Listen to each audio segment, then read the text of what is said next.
Good morning, everyone. Welcome to Macau. Welcome to the Macau Grand Prix 2016 as we welcome you to the Sun City Group Macau Gear Race. And this is qualifying one for the gear race. And as we know, over the years, since it all began in 1972, yes, that's right, back in the 70s, they were racing touring cars around here. It's an early morning start here, 7:30 kickoff. And the air temperature pretty low, but the humidity ridiculous. In fact, I think you're looking at the humidity in that lake. It's what it feels like at the moment. It's very muggy indeed, 87% humidity, and certainly going to make for a rather warm start to the day for the championship leader of TCR, James Nash of Great Britain, and the Seat Leone team. Carrying a little bit of ballast from success. That's how it works in touring cars, as I'm sure most of you tuning in will know. And talking of tuning in, we welcome you from around the world, wherever you're tuning in for this famous gear race.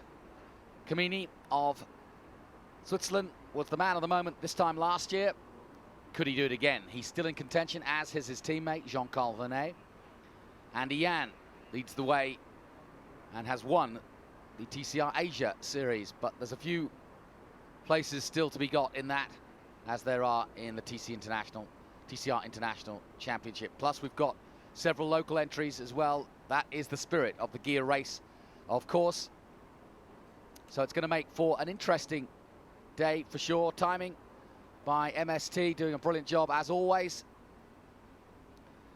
We started the weekend off with a flying start from Thiago Monteiro, but it all got a bit turbulent after that, and I'm referring to the fact that his turbo conked out on him, and he didn't really get much of the second session yesterday, but his teammate was out there, and in fact it is Honda that leads the way with Gianni Morbidelli for West Coast Racing and the Honda Civic.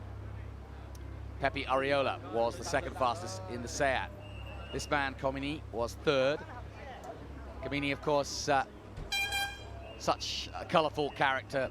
Seems perfect, really, for the Macau Grand Prix. And I think that's the beauty of Macau, is we've got so many colourful characters. Edo Mortara, Stefano, Camini. And I referred to the TCR International Series Championship drivers' points. Well, here they are. James Nash leads by 17 points. So it is possible, if Nash has a problem, that Camini can get on level terms. And race one and qualifying, therefore, will prove important. And it's the top four, really. 39 points. Vernet is adrift. Morbidelli had run in contention for much of the year, but sadly dropping off towards the end. And it has been a long year. A lot of racing around the world, including a lot of racing here in Asia. Alongside me, as always, Alan Hyde, who loves his touring cars. I know that for a fact. And what do you think of this all-new look touring cars? We've seen the BTCC, we've seen World Touring Cars, and now we're seeing these particular 2-litre brand new TCRs. And I say brand new, they're 2 years, you know, we've been running 2 years, but now championships all over the world, including this international one. Yep, they're very now, aren't they? Just having a look down the pre-grid now before they go out for competition for the first time, and it's amazing the way that touring cars evolve over the years. When you look back, and back in maybe the super touring era, we thought things can't get any better than this. Now if you look back at a car from the super touring era of the 90s, the cars look so mechanical compared to the cars that we've got here on the grid. These are really the height of modern technology, and they reflect, of course, the technology that we have in our road cars now, things that we take for granted that are adopted in road cars and are adopted in race cars as well. Incredibly secure cars. The roll cage, just one part of the various safety features of a modern day touring car. I think they're fabulous. I think they're absolutely fabulous, and we are in a very healthy time for touring car racing around the world. And look at these spectators. They know what they're about to see. 7:30 in the morning local time, and these guys are about to be competitive around the gear circuit for the first time. They've had 2 practice sessions, but there was really no competition. Now this is when it really matters. Yeah, and it is an early start for everyone. But Sonny Wong's ready in his Citroen Elise. In fact, the only Citroen out there, I think. Done it gorgeous, beautifully presented. It's an important weekend for all of them. So here we are, day 3 of the Macau Grand Prix. Roars into action. Wake up, Macau, here we come.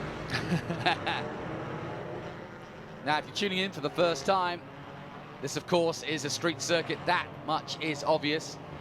But the layout of it hasn't changed since it began back in 1954, would you believe it? The Macau Grand Prix. It's a unique event because it also uses both cars and bikes, several different races throughout the weekend, including the famous gear race. So they'll get a warm-up now, and what we will look out for is some tactical teamwork by the cars, and teams at least, in terms of trying to get slipstreams. We saw a little bit of it in free practice, and I was talking to Mark James earlier this morning about this, and yeah, working in tandem to get a time is just part of the action. Look at that curve. I still can't get over how high it is. It's amazing. It's like a proper curve on a London street. Absolutely incredible, and really high, and something that should not be attacked at any point. Easy for you to say. Yeah. It's not going to do the tyres any good at all to bump over that curve. No, and I think we're going to see quite a few people slung over into the tyre wall on the other side after hitting that as we go on board with Stefano Camini. Everybody just taking their time to get up to speed, and no rush, 23 minutes, and I say no rush. The problem you've got, and this is, again, tactics to what you're about to see. Often we see in qualifying, especially if it's rigged that way like it is in Formula One, you see the best laps right at the end. Well, you can't afford to do that in this kind of practice because of the simple reason that if everybody's on the limit, somebody's going to go over it. And when they do, that usually pretty much brings out a red flag. And if you're on that red flag lap, your lap will be deleted. And that happened actually to F3 champion Felix Rosenqvist yesterday. So it's a double-edged sword. You've got to go for it. First off, put a banker in, as we call it, and put yourself on the board, because obviously everything that's gone before in practice does not matter anymore. Something else important that we should point out, this is not an incredibly long qualifying session. They've got to make it count very early on, as they are currently completing the outlap, trying to get the tyres up to temperature. We always mention the tyres. It's important to get things like the brakes up to temperature as well. That's all part of it in these. Yeah, you don't want to get to Lisboa and have forgotten to do that. No. So our first flying laps then, starting off with Pepe Ariola chasing Camini. Pepe Ariola, when you look at the record this year, he has done most of the winning. He's had 4 race wins, and that's why he's 3rd in the championship at the moment. James Nash actually has only had 2 wins, but he's been Mr. Consistent. And that same goes true for Camini as well. He too has won in Italy and in Russia.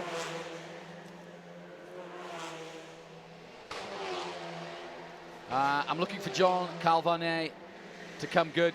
He stepped up to be Camini's teammate.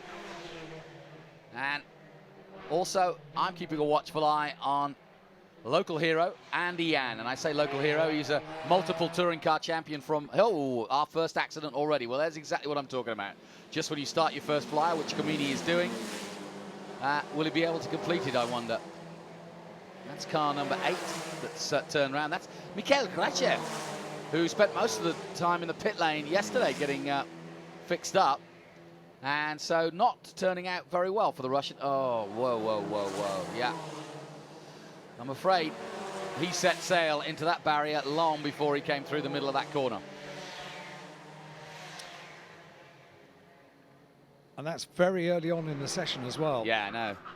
So, big disappointment there. Now, Camini, as I mentioned, was on a quick one, and here he comes, heading towards Donna Maria. And we're keeping an eye on his time. His first sector, a 27.4. That was the fastest so far.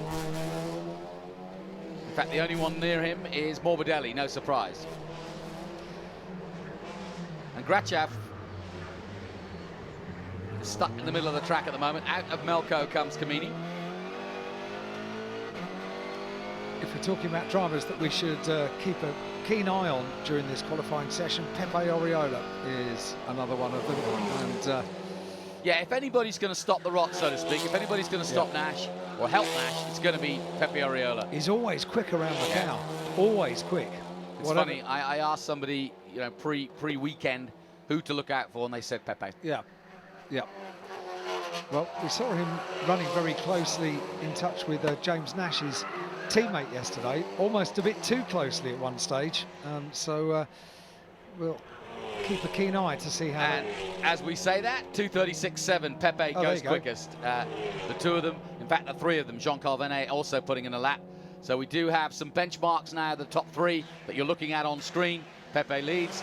Camini is second with 2:37, but now it's all changing as Morbidelli crosses the line, and he now puts in a 2:36. Homola likewise goes top, 2:36.6. So we are starting now to get some times in that we'll see, like I said, benchmark times, because anything can happen.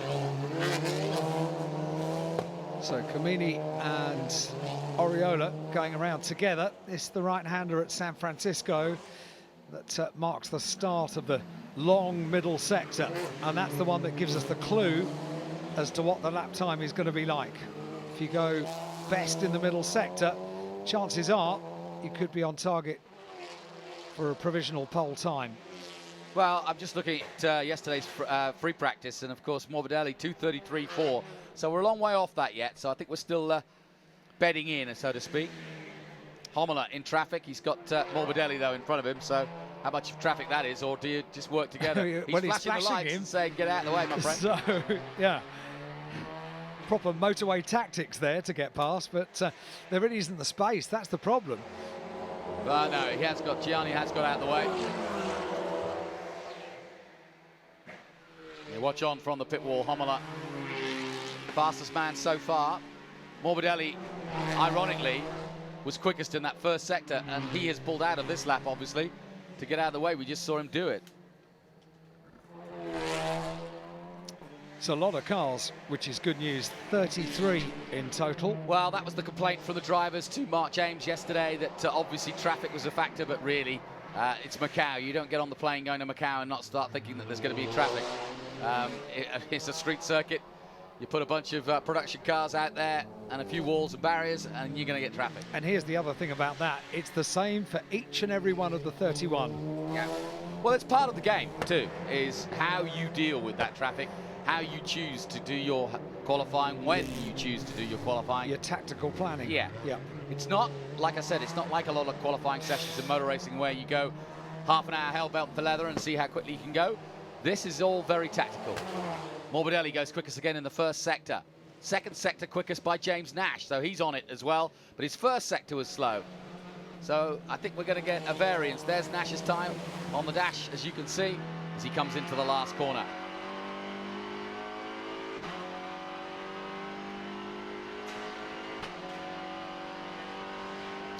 Nash goes up to fifth, 2:38.4. You know what? All weekend, Nash has been about 5th, 6th or 7th, there or thereabouts. Again, talking to Mark this morning, and I think he's just playing it cool. I don't mean like he's not interested. He knows that the others have to beat him, and he doesn't need to be beaten by Macau. And what I mean by that is, when you're trying to win a championship, it's all very well. Coming here and trying to be a hero and win the championship can end in disaster. I've seen it happen. And being cool, staying cool, and great to see Monteiro out. He had that turbo problem yesterday, but he's got it fixed, as you can see. And the Honda is flying again, and he is flying again. He just did a 2:35.3 on his third lap. So too is Josh Files. He's gone up to second place, former Renault UK Clio Cup champion. He's gone second at 2:35.751. Impressive stuff that for Josh Files. Yeah, he's only 25, Josh Files. Got a big career ahead of him. And this form of racing, it's interesting. You can quickly develop from what I would call obscure championships in tin tops, right to the very top of a world championship and world-class gear race like this, and really get noticed quickly. I'll keep a good eye on the second screen during this, because there are a number of cars which are in positions 21 to 33 that maybe we might be needing to keep a look at as far as making an improvement as the session goes on. Morbidelli complaining of steering problems. That's why he's in and having a check and keeping quiet. The Italian just deep in his thoughts, but complaining that the front left not working the way he wants it to, and so they're checking it over and they'll get him back out there. It's not affecting him too much because he's still 7th, but you really don't, with 14 minutes to go, want to be in the pits too long. And meanwhile, Monteiro tearing up the Macau circuit. Yeah, Thiago Monteiro went top of the times on Thursday here at Macau, and then yesterday, for the majority of the practice session, spent it down in the pit lane, having turbo pipes played with by the team. So really, from hero to zero in 2 days. Well, if it's a seesaw, it's gone back to hero. Now this is getting interesting. A bit of tactics here. The champion and the second place man on track together, and Pepe Oriola. The top 3 in the championship are 1, 2 and 3. Interesting. Now Camini, though, as a man up against the Seats, is actually using them to try and see if he can go faster, as quickest on track is Oriola. Afanasiev coming through, 2:33.4. Now we're getting into the times. I wonder if Camini, as we look at Homola, will get through at Lisboa. They're all heading down towards Lisboa, and there's quite a kerfuffle down there. Josh Vars has just gone 3rd, so he's flying. Yeah, big time. Well, he got up early. He got out on the right side of bed. He certainly did. So, less than 13 minutes to go in this first qualifying session. Homola heads up San Francisco Hill, and it's Oriola, Monteiro and Files. That's your top 3 at the moment. Camini, Homola and Afanasiev. Back with Monteiro, heading up towards San Francisco. That'll be the end of Sector 1, a 26.628, a personal best for Thiago Monteiro on that first sector. But this is the all-important one. And the last thing that you want to meet is traffic on this long, twisty, demanding and brave mountain section through Maternity. Good to see in the battle for Asia. That tin tree try is going well. He's put in a couple of decent times, but Andy Yan has just gone ahead of him into 12th position now, behind Morbidelli. So Tin Tree Try was leading for the Asian entries in 19th position, but now Sonny Wong and Andy Yan are up there. We're still vaguely worried. We mentioned that they don't have too long in this qualifying session.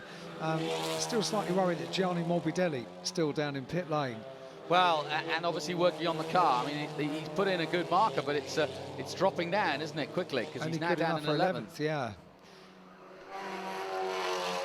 Vernet comes to complete a lap in the resplendent Leopard car. They do look great, don't they? They do look good. Super livery. He does not improve on that lap. I think he got in traffic in the hill section. I love the bang as they crash past us. Changing gear, turbos in full flow. That's a touring car noise. I wouldn't have thought you'd get much air in those turbos right now, and that might be a reason why we haven't gone too fast. But it's almost 80% humidity, and that is number 83. Tin Tree Try. I shouldn't have mentioned him, should I? Just as I said how well he was going. Tintin, as they call him, and he's got Tintin on the back of his helmet. Hard up against the fencing there. And it looks like Balicki, another man I expected to be further up. He's got gear shift problems. Here he is, Andrea Balicki of Italy in the Alfa Romeo. And yes, he just raises his thing. There's Tin Tree Try, who's without doubt an exciting prospect for the future. And I say the future, he's very much the now, but he's still very young at 27 in terms of touring car ages. Yeah, it is. And that's he's far away hill, isn't it? Yeah. Luckily, it's not causing a big problem to stop anything, I don't think. Less than 10 minutes to go then. Top four in pit lane. Pepe Oriola, Tiago Monteiro, Josh Files and Stefano Comini. Comini are the top four, and they're all down in pit lane at the moment. We got a glimpse of Tassi there, the Hungarian in the Seat. 12th in the International Series currently. And still just a youngster, 17 years of age. Wow. And they have got problems with Morbidelli. That steering issue has not been fixed, and they are working as hard as they can, and I don't think they're going to get him out. Here's Tintrichai's problem. Well, this is an accident or a wall that we've seen hit, what, 100 times this weekend? Well, not quite as many as that, but that corner is catching out a lot of people at the top of Faraway Hill, and it's a very tight left-hander. And what happens is the car lightens up as the camber changes, and if you get it wrong, you just can't turn in. You've got nowhere to turn. The steering just goes. Physics demands where the car will end up. Yeah, and very sadly for Tin, that's where he's ended up early in the morning here at Macau. Pepe Oriola, top of the times, down in pit lane. Still, it'll make for a good magazine version. Tintin goes to Macau. Yeah, that's true. Be all right. Afanasiev, easy for me to say at 7 in the morning. Afanasiev at number 77, the Russian. Jean-Carl Vernet out on track and gets himself up into second place. James Nash. And what they're doing is making these good times while Oriola, Montero and Files are in pit lane. So James Nash has hauled himself up to 4th place now, and Jean-Carl Vernet up to 2nd. 2:34.121. There's Josh back in pit lane.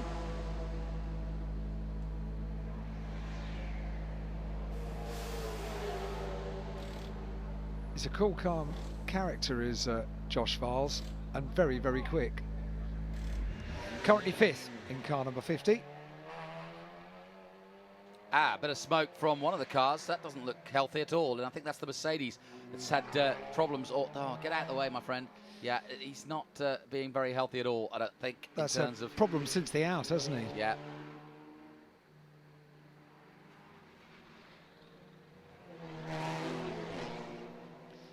Following Jean-Carl Vernet up through the mountain section. And with 33 touring cars when we get to racing here at Macau, this is one of the real areas that you can't afford to brush the wall, brush the barrier, because all of a sudden you've got a proper traffic queue behind you, and the circuit can very easily become blocked. Yeah, I think that Mercedes was William Locke again. He had problems, the Star Racing team, man, in the C260. And yeah, it's an interesting looking Mercedes, that. See what Jean-Carl Vernet is able to do at the end of the middle sector. He's coming up towards the end of it now, and at the moment he's 2nd. He put in a personal best on the first sector. You can't take too much from that, but at least you can see that he's gone onto the lap quickly. 26.543. Morbidelli is out. They hope they fixed the problem that he had, and they need to. He's down in 12th position, and in terms of the story of this qualifying session right now, both Comini and Morbidelli have work to do. 6 minutes to go. They're not where they should be. Comini is 7th and Morbidelli is 12th. Meanwhile, staying down in pit lane, Pepe Oriola is provisionally on pole position. Car number 74 with a 2:33.480. Dusan Vorkovic is doing good as well. He's top 4, 2:34.4, so he's on the pace.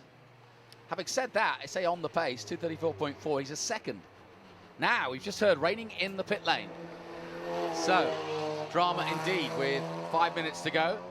Now, it's interesting because even if it's raining in the... and that Mercedes is going even slower. What a great place to stop, right on the middle of the racing line. And that's smoking again.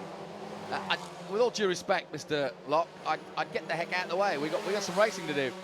But it may not be raining here as it is in the pit lane. There's quite some distance between that, and of course we're right on the seafront, and it can come in at any moment. We'll look at the screen of Camini as he comes out of Donna Maria. No rain here so far, but it could. Yes, there's the spots of rain, and that's here in the pit lane. Well, we had it at the end of yesterday, didn't we? Yeah. Of on-track activity. Not enough to really spoil the climax of the Formula 3 qualifying, but rain nonetheless. And it's been predicted for today. It's been forecast for today, and it's going to make the next qualifying session interesting. Now, I wonder if anybody will be able to go faster. We're with Camini, and he needs to go faster. You can see the dashboard as the gearbox goes down to what's first gear through Melco, of course.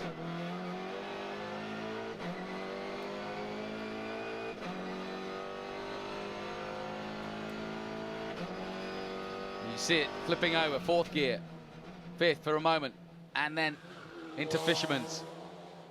Don't think this is going to do anything for him. In terms of improvement anyway.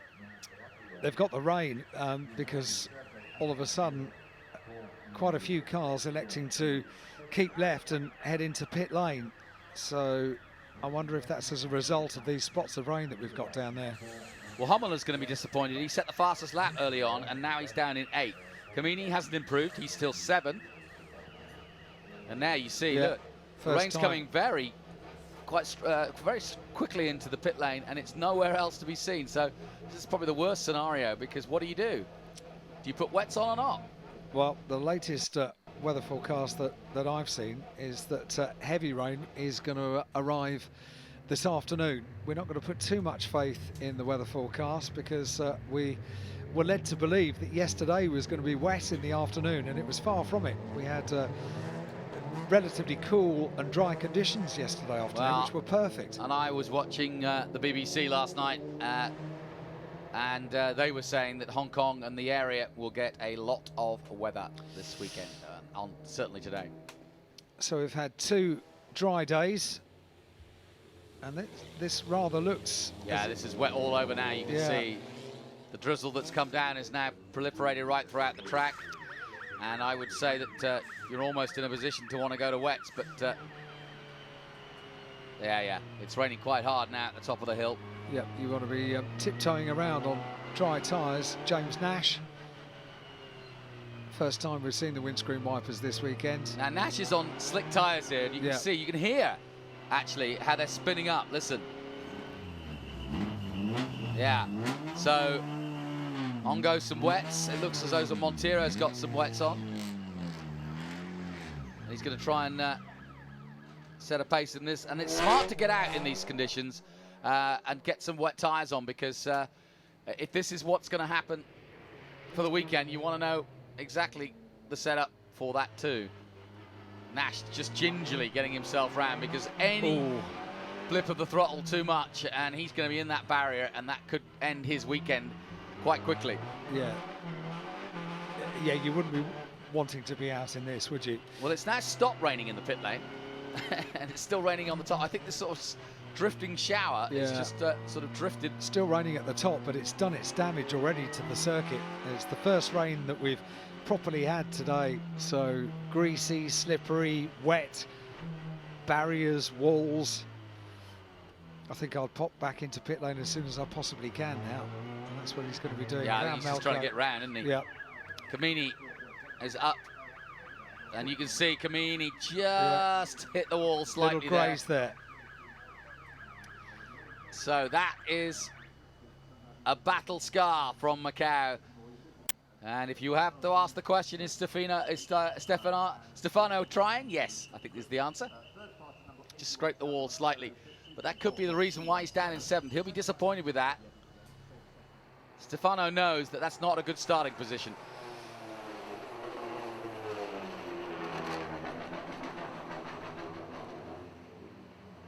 Here comes Nash, wipers on, still on those slicks, and he's coming in, as is everyone.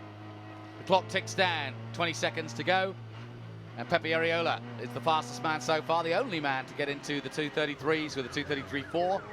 and then Jean-Carl Vernet. Thiago Monteiro has recovered well after almost spending most of the last session in the pits. Borkovic is fourth. James Nash, who you just saw there, is fifth, and we're looking at the man leading the way at the moment.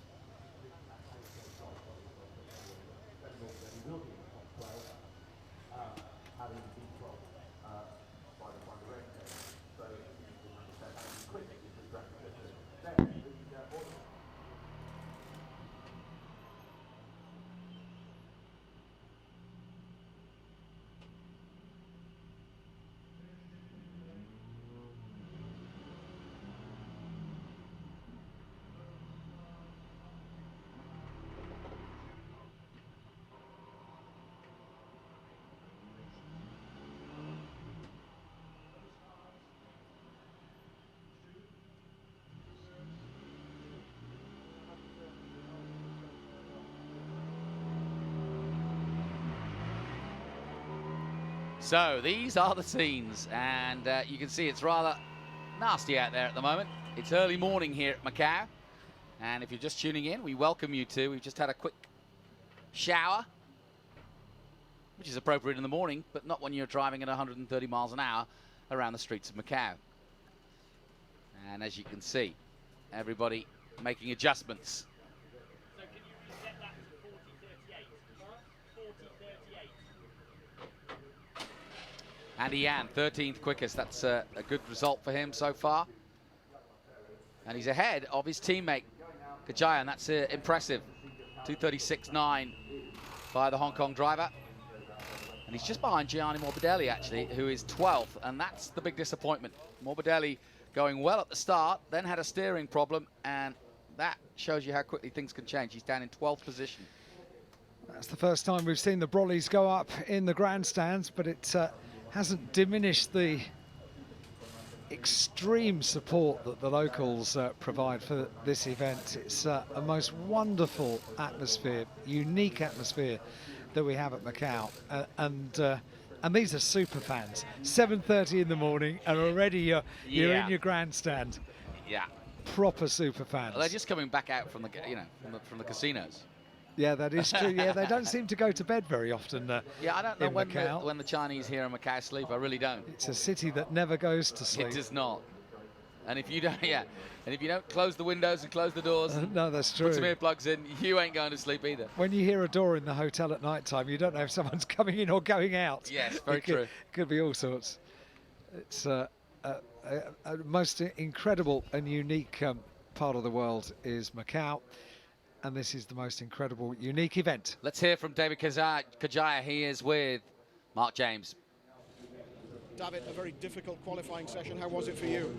Yes, really very difficult situation because I tried to hit it up my rear tires and I spent for these 3 laps. And then when I push hard for my fast lap, there was always traffic. There was Chinese drivers always in the middle of the circuit, and I could not overtake him, and I'm unlucky in today's qualifying. I think a lot of people were very unlucky, particularly with the rain. Yeah, also rain, and very difficult situation today. Okay, bad luck. Yeah, thank you. Well, it's always a complaint around the street circuit that the slower cars get in the way, and that's what's happened to David Kajaya, and of course he's actually ended up, the Liqui Moly man, not as quick as his teammate Andy Yan, who we just saw in the distance behind that interview. So, bit of bad luck, but well, we'll have to settle for 14.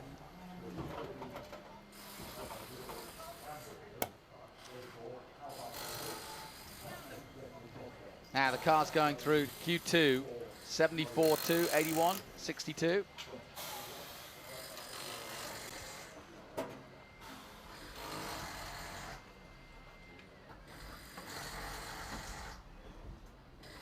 And this, as you can imagine, is a very important session coming up, because now the conditions are debatable, is the best way I can describe it, because I don't know what I'd do here. It's not full wet, it's not full dry, but you need to be fast.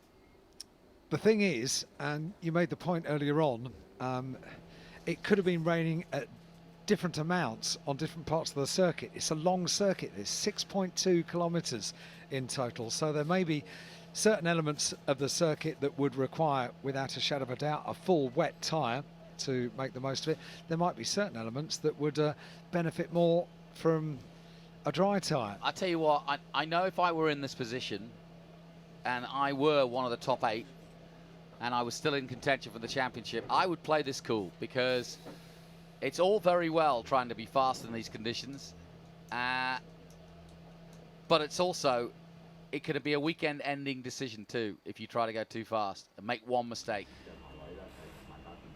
So this is going to be very interesting indeed. The Luke Oil boys are ready to go. They have wet tyres on. I think that's going to be the order of the day. It's wet enough. And even in this 15-minute session, you don't like what you see when you go out. Meanwhile, yeah, no, wet tyres again. I thought the same as you. Exactly. Yeah, just for a moment. No, I think it makes sense. And of course, the conditions seemingly aren't getting any worse. Everybody, it seems, is on wets. So I think, yeah, I was about to say everybody should go out on wets, get a marker in, get a banker in. If the conditions, after you've been to the top of the hill, you feel like are drying up, then why not? Well, that lap with... Then you've got nothing to lose. No, that lap with James Nash was really telling the way he was on slick tyres, absolutely tiptoeing around the top part of the circuit. So you're not going to get anything out of that, are you, being on slick tyres? So wet tyres the way to go, for sure. Well, I can confirm, we've just heard from the pit lane, they are all on wet tyres. So. Yeah. And if you're new to motor racing, when we say wet tyres, basically it's kind of what your road tyres would look like, pretty much, if you were driving a Honda Civic. So they're pretty much, I mean, they're a little bit more advanced than that, but yeah, basically it's a similar tyre and pattern to how you would drive your own car, which would be an all-weather tyre. Groove tyres that will push the water out the way, designed to give as much adhesion as you can possibly get in the wet. Look at the nerves showing on Keen James to get Nash. out. He's keen to get going, isn't he? Trying to keep that adrenaline calm. But he looks like he's smiling. Looks like he's just... he's not going anywhere quick. He's taking the gloves off. Yeah, it's awful sitting in the pit lane at Macau, and anywhere it is, actually, but just waiting, you know, absolutely nowhere to go, and just wanting to get out there and knowing that you've got so little time, a 15-minute session. And just to confirm, Q2 cars will be car 74. Pepe Oriola. And there he is. Brother also involved in the championship. And this is a man who's driven for Seat pretty much most of his life, I say that, but since he was just a little nipper. So he certainly knows the brand.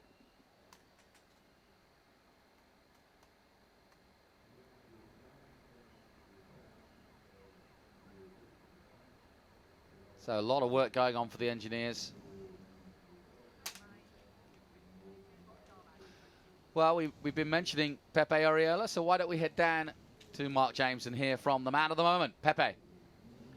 Pepe, a tricky session, but you came out on top. Yeah, I'm always bad luck. One time I was much better in the dry. Now it comes to the rain, but it's Macau. We have been saying this since we arrived here. Everything can happen. Now a new experience. I just drove here in wet 2012, I think. So I don't even know how I'm gonna do the first corner. So it's gonna be interesting, 10-minute session. But the pressure is on James and Stefano. For me, it's okay if I touch the wall or not. It's them who are playing for the championship. I'm more far, so I just can get better and better than I am. So really looking forward to this session wet, and I hope to do it well as I did in dry. You still have a big smile on your face. You're enjoying this, aren't you? Yeah, I love Macau, and it's the first time I don't arrive here with like a really close difference of point. Now I'm 33 points behind. So I just say to myself, like, it's better to enjoy, you know, to enjoy this amazing track, these amazing cars we have, and So when you don't have pressure, drivers normally are faster. So that's why I think I show my best Pepe of the year today in qualifying 1, and I could do it in qualifying 2 because I had some points as I knew that I could push a little bit more harder. Enjoy Q2.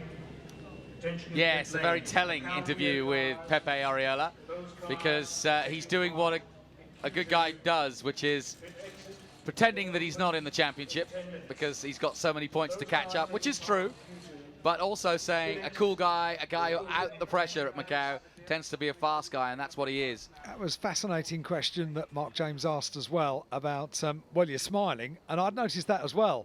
From the moment he started the interview, he was smiling. He is good here at Macau, and generally the drivers that are good here at Macau are the ones that love the challenge. Yeah, and like he says, he's done a wet session back in, what, 2012? I hadn't remembered that, yeah.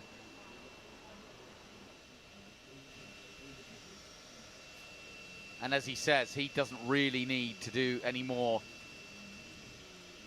And I think pressure definitely on Kamini to do something, but he's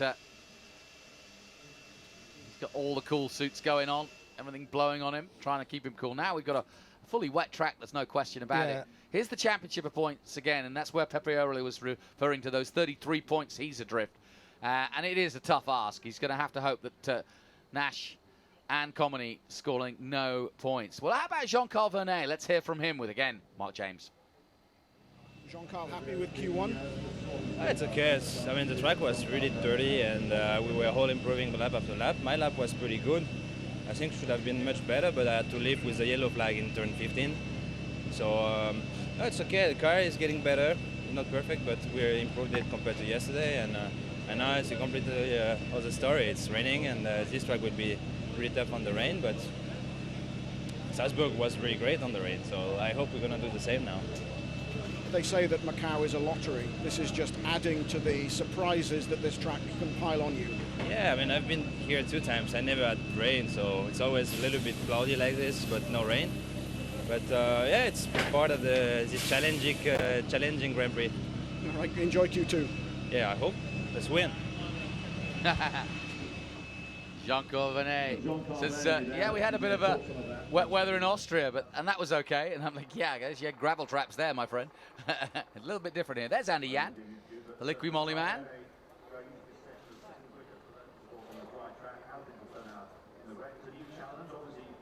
Good to see him. He's a great guy, great kid. And I say kid, he's in his 30s, but he looks as though he's about 19.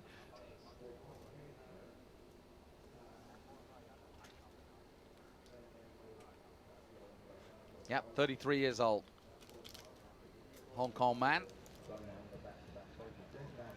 And like I said, I keep referring to him because he really is one of those Hong Kong drivers that's held his own in this international field, I may add, as we take a look at James Nash. I don't think conditions are improving much, are they? I think they're worsening a little. Yeah, and I'm looking ahead to the races that are coming fast and furious after this. You don't want to miss what's next, because we have our first race of the day, which is the Macau Road Sport Challenge. And that's going to be a little bit fun. I'm laughing only because that's the probably the least experienced drivers out there. I'm rather looking forward to that. Wet conditions. It's our first race of the 4 days here at Macau. And looking down on the circuit from the commentary box. Yeah, I think that the rain's quite heavy. Water running off the top of the grandstand. Yeah, no, it's heavy now. Now, yeah, I can see it. It's weird. TV pictures sometimes they're so clear and precise, and they adjust the lighting that you can't see. Now, when you look out the window, yeah, it's pouring down. Yeah, it really is. So, yeah. Folks, you can hear it now on the microphones too. It's really heavy downpour now, and I would say that yeah, I think Kamini just summed it up. He's saying I'm not so sure I want to rush out there at this point, but it ain't too good right now. I wouldn't be heading out too quickly. Macau is a challenge enough of a circuit in the dry. In the wet, Well, let's hear from one of the team managers. Andrew Chisholm's down in the pit lane. He's with Mark James. Andrew, considering you're a man with two drivers in the fight for the driver's title, you seem very calm. On the inside, I'm not calm. On the outside, yes. From a team management point of view, how did Q1 go for you? Sorry. From a team management point of view, how did Q1 go for you? Q1 was very good. We're very pleased. James with the extra weight, right up there. Pepe showing what we think he's capable of today. So very, very confident for this. The rain's added a new element, but both drivers are very quick in the wet. So no worries there. We just got to let them to do their job and get the pole position that we need. I think you were the first team ready to go out on wets, so this delay has probably penalised you, is it? It has, yes. We were one of the only teams ready to go, and then they announced a 15-minute delay, so all the other teams are caught up now, which is a shame, but we'll still do it. Enjoy Q2 if you can. I'll try, thank you. Yeah, it's an interesting point, because that did throw me a little bit. They did actually delay the practice because of the downpour. Which is a shame, as he says, because tactically, you know, the team that's ready at the time, that's the whole part of motor racing, is that you react quickly to the changing conditions, and they had, Andy Chisholm and his team were ready. But now everybody else is ready because they've been given a chance to be so. Now that's safety, because you don't want a lot of people trying to do things that they shouldn't be doing, i.e. getting out there and not prepared. But yeah, it's a double-edged sword, that, when you're competing against each other. Safety versus tactics. Yep, Yeah. Safety has to win, I'm afraid. James Nash has put the gloves back on, and Yeah, we're just under 5 minutes away. yeah, he's really so keen to get out on circuit. You can see him now. He's getting more and more anxious. We just want to get on and get on with qualifying. Well, I'll tell you what, for a purist fan like myself and you sir, I think this is about as good as it gets, because we've got 8 of the top tin top drivers in the world, the hardest track in the world, a championship on the line, and the worst possible conditions. Yeah, that sounds like pretty good ingredients. Let's go down to hear from the Luke Oil team and the team principal with Mark James. Claudio, we've already spoken to Craft Bamboo about their two drivers. It's only fair to speak to you. How did you enjoy Q1? No, but the Q1 was, I think, normal for everybody. I think the 12th best car is in Q2. But now with the rain, Q2 will be very, very tricky. Why the circuit is slippery, the circuit is difficult, and I think the pole man will be the best driver with the best car with the best team. There's some damage to the side of Stefano's car. What happened? No, it's fine. No, nothing special. No, it's okay. We have some little bit small things in the back, but it's okay. Just a souvenir of Macau. Yeah, just souvenir. I hope the souvenir will be good. Enjoy Q2. Thank you. Yes, you always do hope the souvenirs will be good. Yes, no problem, he says. Just a little dink, just a little souvenir. A little graze. A little graze. Nothing more. So we wait for what will be a 10-minute explosion. And there he says it all. Kamini's ready to go. He gives the international signal for I'm good. I'm ready. Just a reminder, if you want to get in contact with us, I'm at Speed Green on Twitter. Can't see the find it. And at TCR INTL International. If you want to tune in. No more rain in the pit lane at the moment, I've been informed. Just a little bit of drizzle.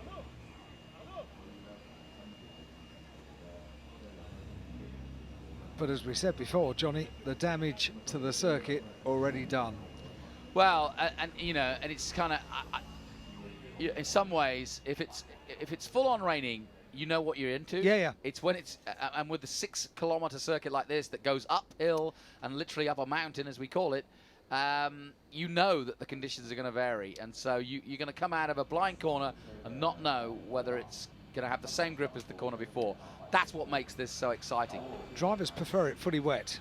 Fully dry, fully wet. It's the in-between, slippery, greasy, neither one thing nor the other that they're really not keen on. But knowing that it's a fully wet circuit is perhaps the better way to go into this Q2.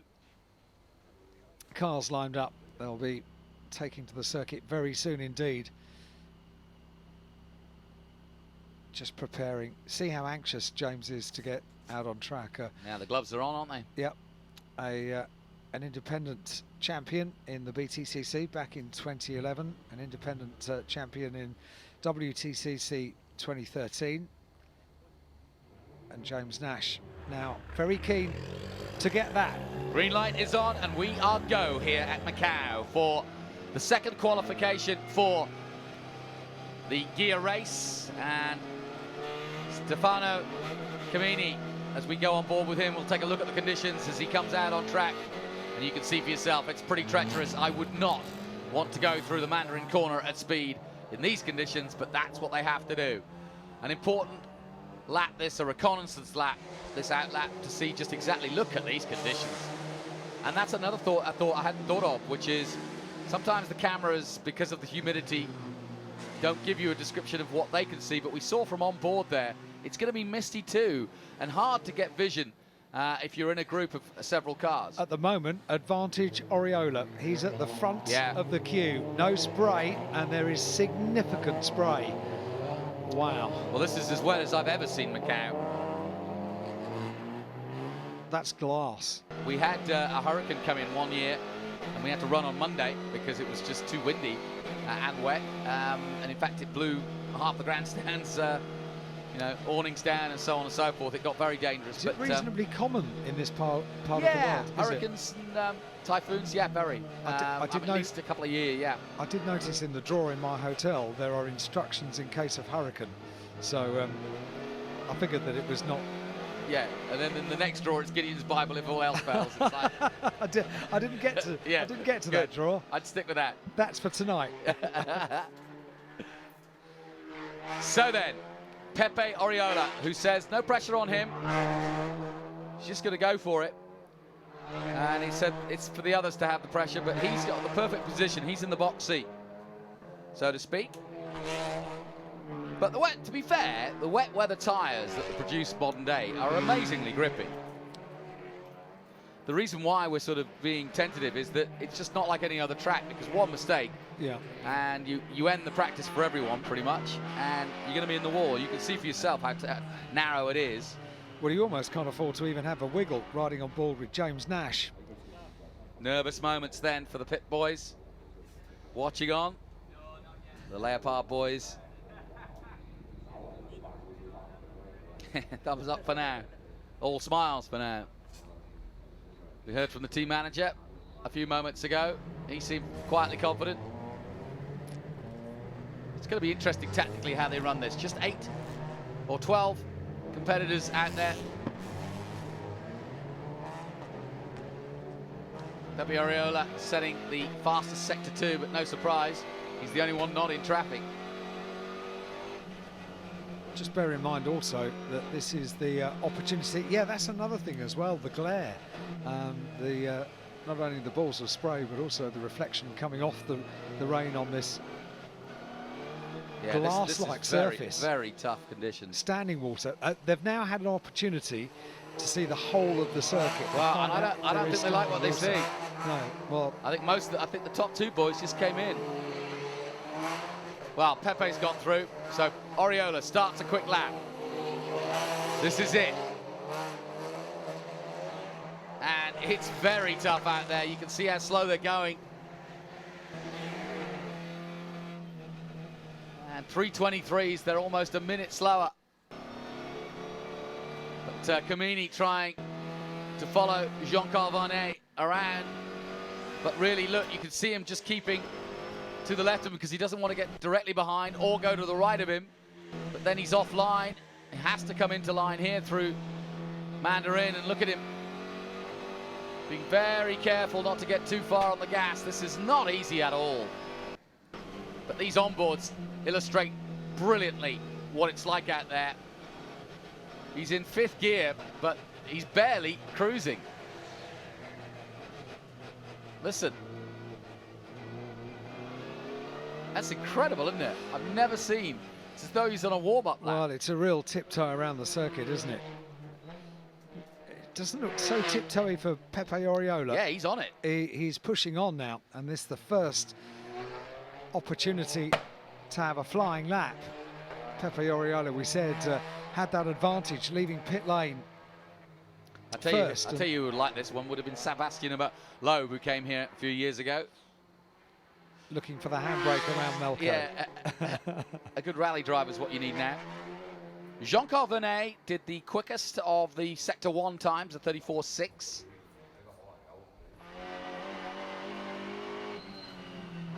Oh, this is wonderful to watch Pepe in action.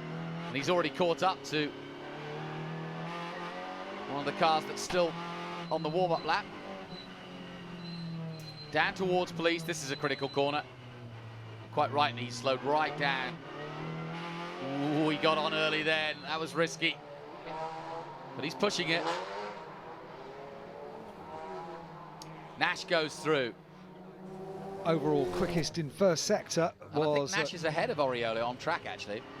Richard Coleman, that was, from the team. Jean-Carl Vernet was quickest in the first sector, 34.668. It's only a very short first sector, up to just before the Lisboa right-hander. So Nash is following Oriola, there he is. And then we keep an eye on what happens with the Leopard drivers as they follow the Seats around at the moment. Second sector has come through. Briefly, Pepe Oriola was quickest, but now two purple sectors, 1 and 2 for Jean-Carl Vernet. Yeah, and interestingly enough, that interview that Mark did with Jean-Carl, you got the feeling he was up for it, didn't you? He did, yeah. And if he was talking about one thing, he was talking about traffic. Well, now with 12 cars on circuit, that becomes less of an issue now. They really are blipping the throttle, and that was a moment big time. How close was that? Very close, and that was almost a massive risk from Pepe, but he goes quickest. Best lap of 3:12.3, so everybody banging in the laps, and now Vernet picks up the point where we were.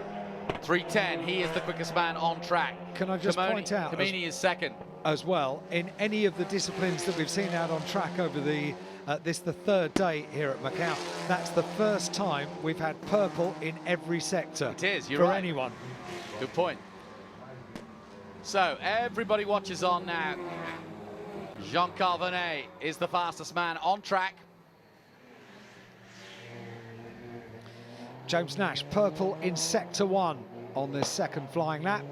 Taken away by Jean-Carl Vernet. He goes purple, 34.072, just before Lisboa, the corner. They're just going around there. Is the end of sector 1. And now the climb, and what a steep climb that is. Up towards maternity. Oh, it's tough, isn't it? Wow.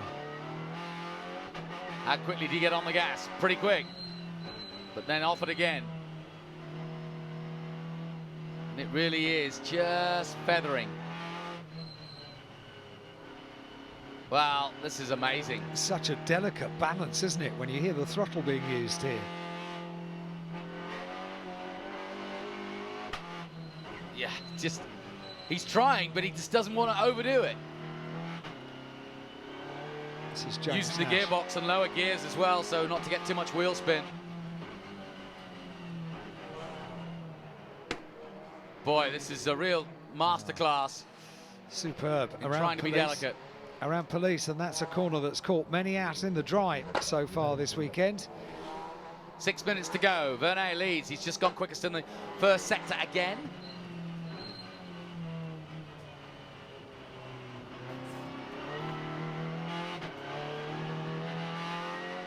I'd like to say the conditions are improving, but I don't think they are.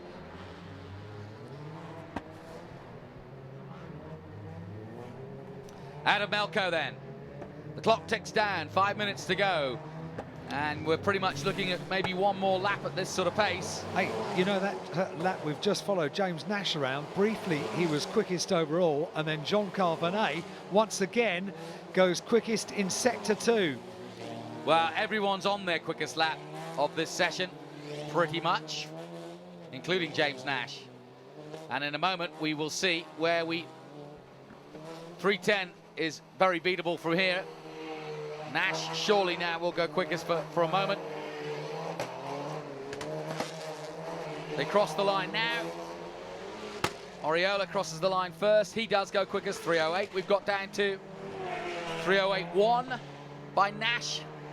But Vernet goes 3:05.5 and 3:05.9 by Camini. Well, the VWs, Herbie goes to Macau because the Volkswagens have done a brilliant job in that last lap.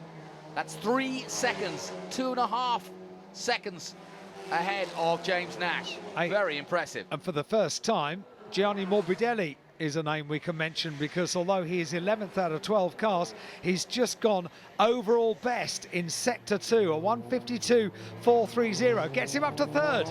Great lap from Morbidelli. Well, he stepped up the old wily fox just at the right time, the Italian. Whoa, what a moment for the VW. And neatly saved as well. Just saved, yeah. And, well, 4 minutes to go. Is this the last lap? Well, Morbidelli still pushing on, isn't he? Yep. No sign of Thiago Monteiro. He's down in 8th. Homola likewise, 9th. We're on board with Nash as he goes through San Francisco.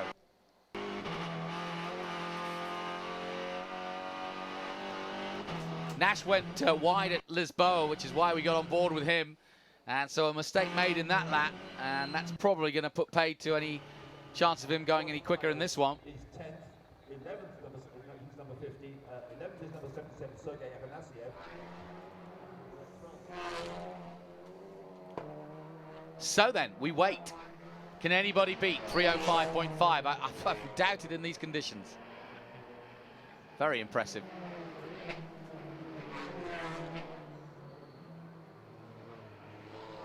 Here's another look at what happened to Nash. Yeah, went down the, missed his braking point effectively at Lisboa. It's good. It's actually an easy walk to the casino from there, James. Well, no, it is. I mean, if you're not busy. But, I don't think he wants to take any gambles this weekend. That was he's on the biggest gamble of all right now. Yeah. Ice skating on roller skates at the moment is what they're doing. It is so slippery. Camini trying. Oh, Stefano! Look at him go. It's not the Swedish rally, Stefano. Just so you know. It does look more like onboard rallying. It does. Footage, yeah. 45 rate coming up. Third gear. Look at him gingerly going through Fisherman's. Wow. Unbelievable conditions, but they're doing a brilliant job. Camini, you know what? You won't believe this, but that didn't look as though Camini was going fast. He's just done the fastest 2 sectors. And Stefano Camini is headed for pole position. 3:05.9 he did last time. He crosses the line now and takes it to a 3:01.4. Come on, Stefano. Wow. That is unbelievable. Purple every sector. Well, that was a rally lap. That's an amazing lap. That was sensational, given all the drivers out there are world class. He is 4 seconds quicker than him. Last year's inaugural champion in TCR International. Monteiro steps up. Thiago Monteiro of Portugal. A 3:05.4, but still 3.5 seconds behind. Morbidelli goes second. They've only got 1 minute and 26 seconds of this session remaining, and that escape road moment for James Nash. I wonder if Jean-Carl Vernet can go quicker. I think he might. James Nash is now down as far as 10th. Antibury goes to 3:04.3. They're all going quicker, but no one's in the same zip code as Camini. Amazing. Yeah, that's costly for James Nash. Down in 10th place now. Josh Files also has missed out. He's down in 11th place. Camini has just put in an overall best in the first sector. 2 consecutive laps he's done that. This is just a joy to watch. But now he's got the Seat in front of him, but the speed he's going at. Remember, look at him. Look at the way he's fighting. He's loving this. He's absolutely loving this. And you know what? Sometimes his affable demeanor belies just what a great driver he is. Because I tell you what, I don't care who you are. Steve Soper would have struggled to get a lap out of that one, and so too Andy Brio. I mean, I'm not being funny, but this is a really impressive sign. And now he's saying, hey, Pepe, get the heck out of the way. So Pepe Oriola, Camini together, two drivers that have proved how good they are around the gear circuit here at Macau. And look how hard they're pushing. And he's pushing him on. He can't overtake him here. Waved yellows. Waved yellows, but he can overtake him from on the exit of this corner onwards. Careful, Stefano! Gosh, he is pushing it. Right, now's your chance. You possibly can get up the inside here. But, I mean, this is Pepe you're talking about. This is the big competition. Camini was briefly purple in the second sector, well, but then he went to Varney. That Varney could be the man to challenge, and he is doing. Comini's got bulked by Pepe. And it is interesting that when we talk about rally conditions, it's a Finn that comes to the top. Burry is in second place. Here comes Camini. Now, can he get up the inside of him? And he does so, yes, he's on the inside. Well, Stefano risking everything, but trying to be fast. Pepe takes the wide line.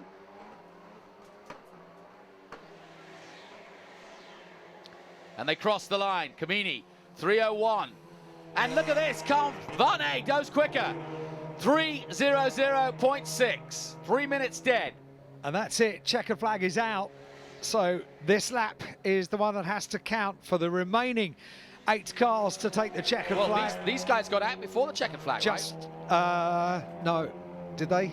Did they get across the line before? I think the graphic shows they've taken the checkered flag. I think they took it. So Gianni Morbidelli already in pit lane.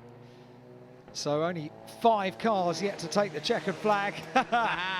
What a celebration. Well, and a lockout, remember? So yes.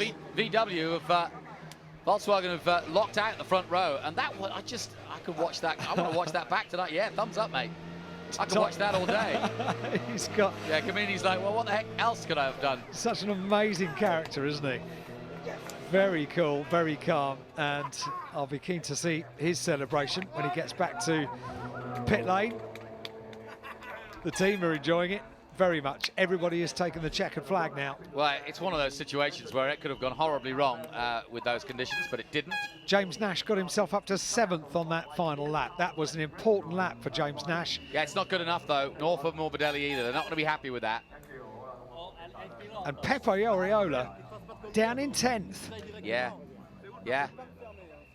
Amazing, huh? Well, he didn't want to risk anything, and he hasn't, but that's put him 10th.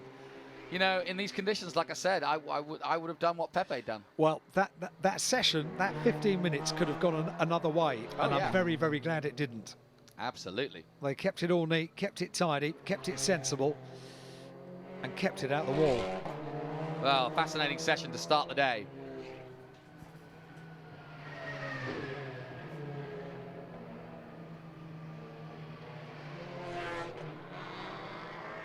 So the conditions not improving. I can just see the umbrellas up, getting ready for the next race that's about to start. First race of the weekend as well for one of the 3 support races to the gear race. The cars we've just seen competing for pole position in the gear race. GT World Cup and Formula 3 World Cup as well, all here at the Macau Grand Prix. And that rain has rather set the scene for the drama on day 3. Oh! And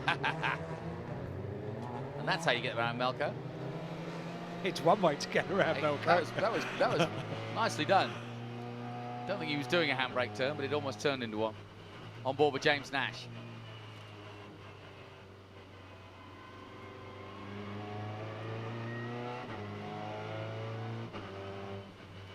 Conditions just aren't easy, are they?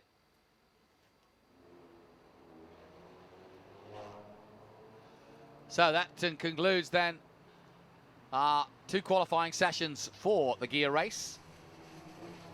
And it's hanging in the balance for James Nash, the championship leader.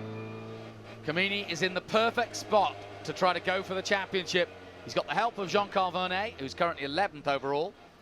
And they will lock out the front row and work together, I'm sure. in the first race of 2. And Nash can only try to move up the board and get vital points to stay ahead. But we have an intriguing battle coming your way from Macau.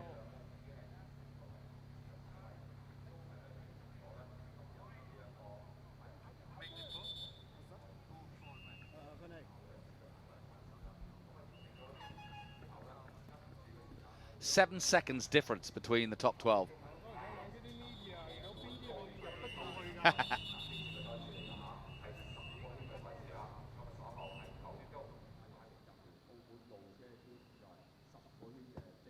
Confirmation then, Jean-Carl Vernet of France leads the way from Stefano Camini of Switzerland.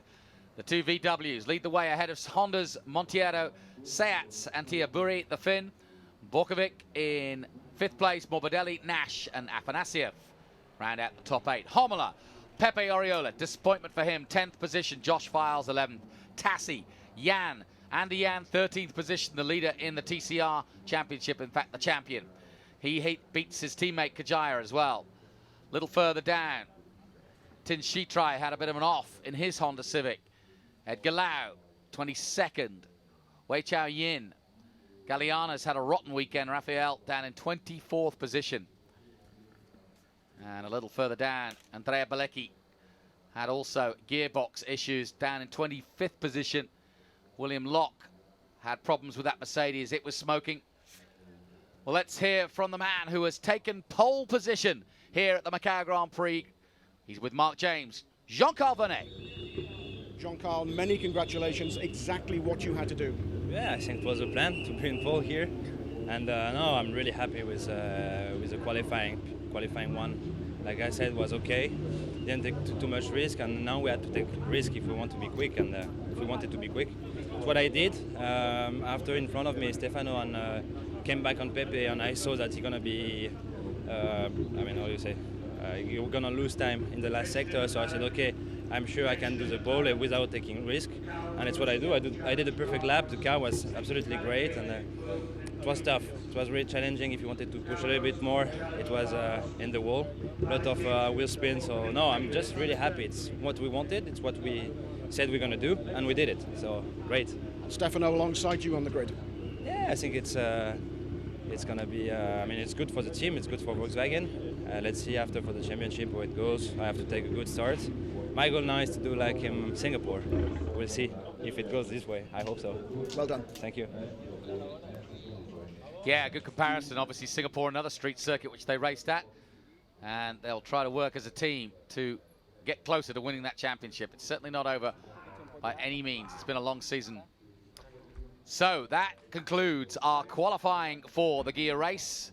TCR's championship hanging in the balance. TCR giving in a great display in the wet.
Volkswagen Golf nos dois primeiros